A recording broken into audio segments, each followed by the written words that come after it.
Fala pessoal, tudo bem com vocês? Eu espero que sim. Hoje faremos um breve resumo sobre as invasões francesas no Brasil colonial. No século XVI, o Brasil colonial era alvo de disputas entre Portugal e outros países europeus, dentre eles os franceses.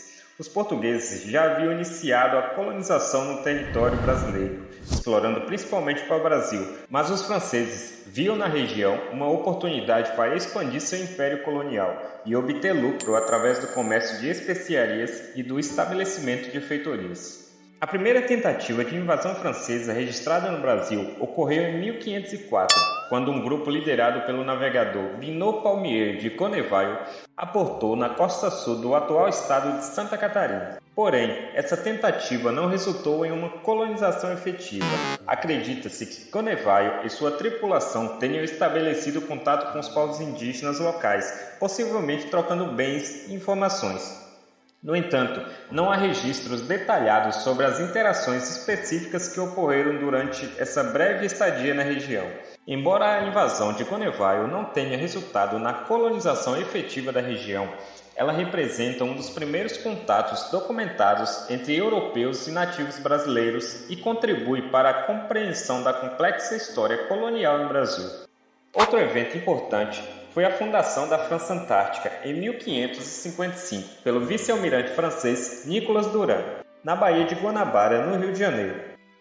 Duran, um cavaleiro da Ordem de Malta, tinha por objetivo criar uma colônia onde os huguenotes franceses, que enfrentavam perseguição religiosa na França, pudessem encontrar refúgio e liberdade religiosa.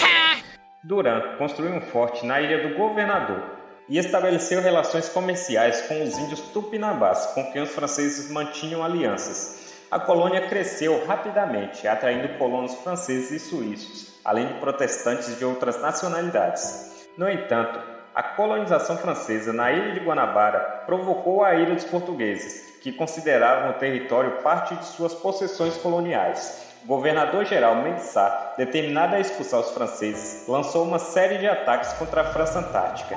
Os conflitos entre os franceses e os portugueses escalaram rapidamente, levando à Batalha de Guanabara em 1560. Nesse confronto, as forças portuguesas, lideradas por Mendissá, conseguiram derrotar os franceses, forçando Duran e seus seguidores a abandonar a colônia e fugir para a França. Durante esse período de conflito, os missionários jesuítas liderados por São José de Anchieta desempenharam um papel importante na mediação entre os colonos portugueses e os índios, muitos dos quais mantinham relações amistosas com os franceses. São José de Anchieta foi fundamental na negociação de alianças entre os índios e os portugueses, fortalecendo a resistência contra os invasores franceses. Embora a França Antártica tenha sido uma empreitada fracassada, ela permanece viva na memória histórica da região. Nomes como, por exemplo, a Baía de Guanabara ainda evocam a presença dos franceses na costa brasileira.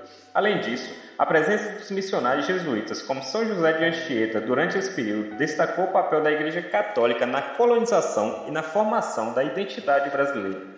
Os franceses estabeleceram relações comerciais de alianças com diversas tribos indígenas locais, incluindo os tupinambás. Essas alianças muitas vezes resultaram em conflitos com os portugueses e suas alianças indígenas, especialmente com os tupiniquins, que eram aliados dos colonizadores portugueses.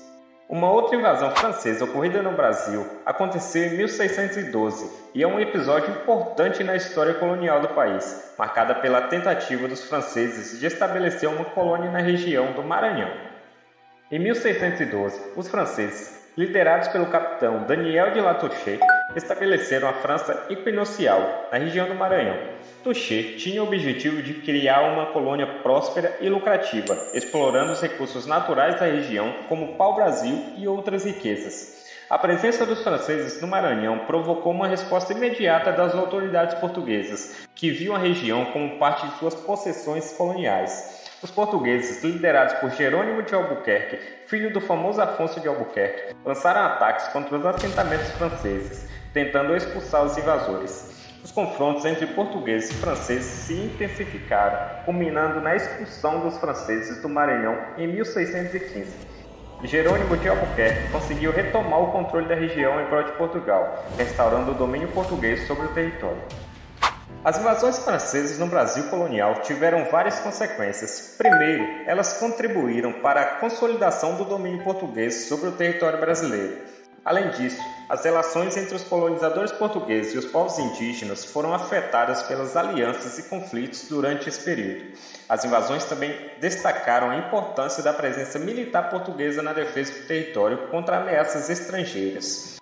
O legado das invasões francesas no Brasil inclui não apenas a presença de nomes franceses famosos na historiografia brasileira, mas também a influência cultural e linguística deixada por esses contatos entre europeus e indígenas. Esses eventos também ressaltam a complexidade das relações coloniais e as diversas estratégias adotadas pelas potências europeias para expandir seu domínio sobre o Novo Mundo. E é isso, pessoal. Esse foi o nosso brevíssimo resumo de hoje. Espero que vocês tenham gostado. Por gentileza, deixem o seu like e não esqueçam de se inscrever no canal. Um forte abraço e até a próxima. Valeu!